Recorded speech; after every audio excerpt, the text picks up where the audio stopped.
Hello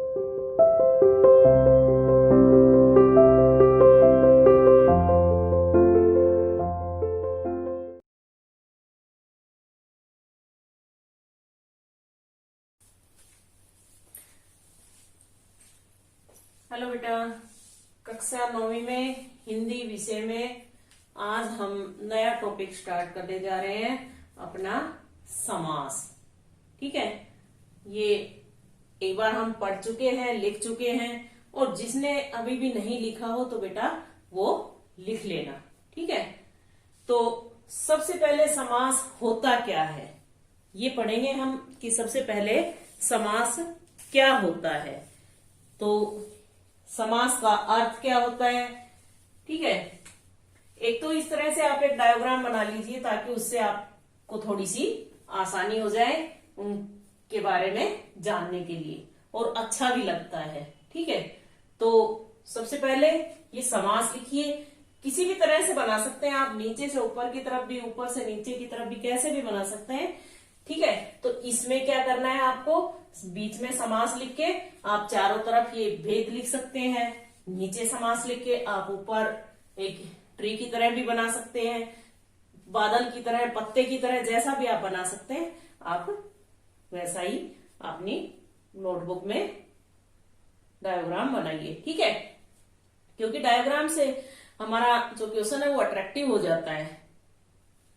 तो सबसे पहले हम पढ़ेंगे समास का अर्थ। समास का अर्थ क्या होता है, यानी इसका शाब्दिक अर्थ क्या है।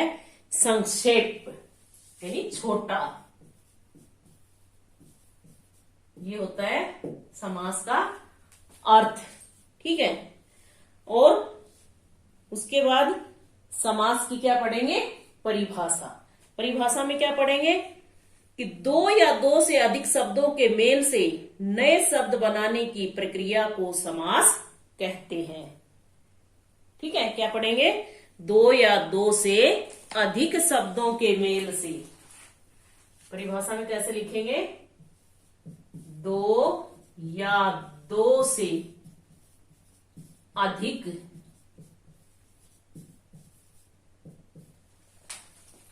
शब्दों के मेल से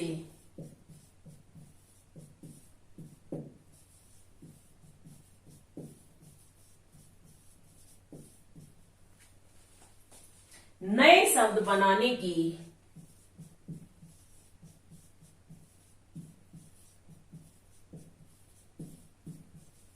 प्रक्रिया को समास कहते हैं। ठीक है, ये क्या है, हमारी समास की परिभाषा। ठीक है, दो या दो से अधिक शब्दों के मेल से नए शब्द बनाने की प्रक्रिया को समास कहते हैं। उसके बाद जैसे हम उदाहरण में लिखेंगे, जैसे हम विग्रह करके लिखते हैं, राजा का कुमार या राजा का पुत्र, तो इसका क्या हो जाएगा समास, राजकुमार या राजपुत्र। हमने यहाँ राजा का पुत्र लिखा है तो यहाँ राजपुत्र लिखेंगे, और अगर यहाँ राजा का कुमार लिखा है तो यहाँ राजकुमार लिख देंगे। ठीक है, ये इसका उदाहरण है। यानी दो या दो से अधिक शब्द हो गए ना, ये राजा का पुत्र, तो इसमें क्या हो गया, इनका इकट्ठा कर दिया हमने, संक्षेप बना दिया, छोटा बना दिया, वो राजपुत्र बन गया। ठीक है, अब इसके बाद हम पढ़ेंगे कि समास के कितने भेद होते हैं। अब कई किताबों में समास के 4 भेद दिए गए हैं। जो कर्मधारय और द्विगु समास है वो तत्पुरुष समास के अंतर्गत दिए गए हैं, और कुछ किताबों में समास के 6 भेद दिए गए हैं। ठीक है, तो आपकी जो ग्रामर की बुक है उसमें जितने दिए गए हैं उसी अनुसार आप उनको याद कीजिए। 4 दिए हैं तो 4 के अनुसार, 6 दिए हैं तो 6 के अनुसार। किसी ग्रामर में 6 भी बताए हुए हैं, किसी में 4 बताकर वो 2 समास तत्पुरुष के अंतर्गत पढ़ाए गए हैं। पढ़ने 6 के 6 ही हैं। अगर 6 लिख दोगे तो भी गलत नहीं है, और 4 लिख दोगे और 2 उसके अंतर्गत लिख दोगे तो भी गलत नहीं है। ठीक है। अब समास के 6 भेद कौन कौन से हैं वो हमने इस डायग्राम में लिखे हुए हैं, उनको हम इसी पर पढ़ लेंगे। अब समास के 6 भेद प्रकार कौन से हैं? कितने प्रकार होते हैं? 6।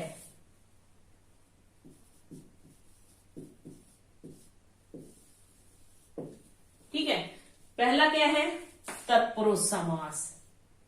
पहला भेद क्या हो गया हमारा? तत्पुरुष समास। दूसरा हो गया हमारा कर्मधारय समास। तीसरा द्विगु समास। चौथा बहुव्रीहि समास। और 5वां द्वंद्व समास। और लास्ट का और छठा हमारा हो गया अविभाव समास। ठीक है। ये हमारे समास के 6 भेद हो गए। यानी सबसे पहले हमने पढ़ा समास का अर्थ क्या होता है, संक्षेप करना होता है। ठीक है। संक्षेप होता है या फिर संयोग भी लिखा हुआ है बुक में, मिश्रण भी लिखा है।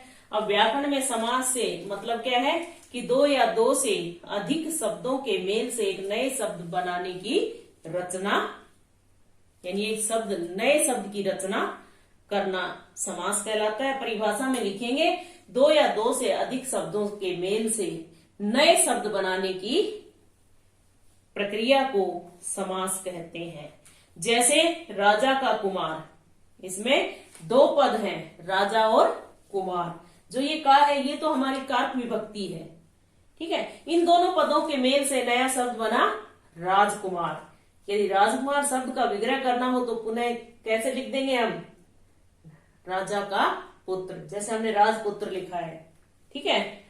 तो इसलिए आपस में संबंध रखने वाले 2 या 2 से अधिक स्वतंत्र सार्थक पदों के संक्षिप्त रूप को हम समास कह सकते हैं। समास रचना में 2 पद होते हैं। कितने पद होते हैं? 2 पद होते हैं। ठीक है। पहला पद जो होता है उसको हम क्या कहते हैं? पूर्व पद। और जो दूसरा होता है उसको हम क्या कहते हैं? उत्तर पद। जो पहला पद होता है उसको हम पूर्व पद बोलते हैं, और जो दूसरा पद होता है उसको हम उत्तर पद बोलते हैं। ठीक है। दोनों समास से बना एक नया सम, जो नया जो पद होता है उसको हम क्या कह देते हैं? इन दोनों को अगर हम जोड़ दें तो क्या बन जाएगा? इन दोनों के जोड़ से समस्त पद। ठीक है। क्या बन जाएगा? समस्त पद।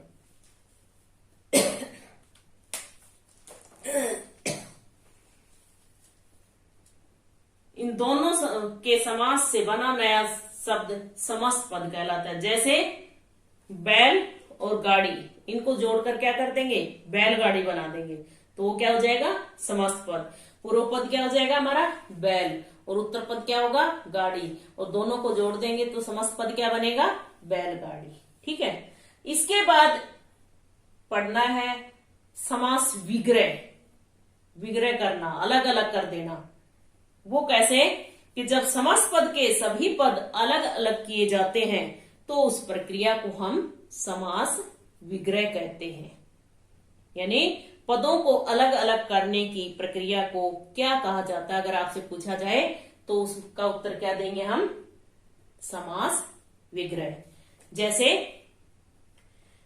समस्त पद क्या होगा? नीलकंठ। समास विग्रह क्या हो जाएगा? नीले कंठ वाला है जो, वो कौन है? शिव है। कौन सा समास होगा इसमें? बहुव्रीहि समास। ठीक है। अब इसके बाद ये समास होते हैं 2 पदों का मेल। संधि और समास में अंतर आपको पता होना चाहिए। संधि में क्या होता है? 2 वर्णों का मेल होता है, और समास में क्या होता है? 2 पदों का मेल होता है। ठीक है बेटा। तो आज के लिए इतना ही बहुत है। समास की परिभाषा, समास का अर्थ, समास की परिभाषा और समास के कितने भेद हैं, उन सब भेदों के नाम। ठीक है। और कितने पद होते हैं,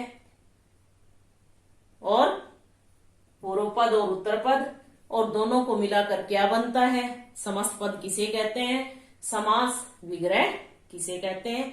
यहां तक आज आपको रिवाइज कर लेना है। उसके बाद इससे आगे अगले लेक्चर में पढ़ेंगे। ठीक है बेटा, ओके बाय।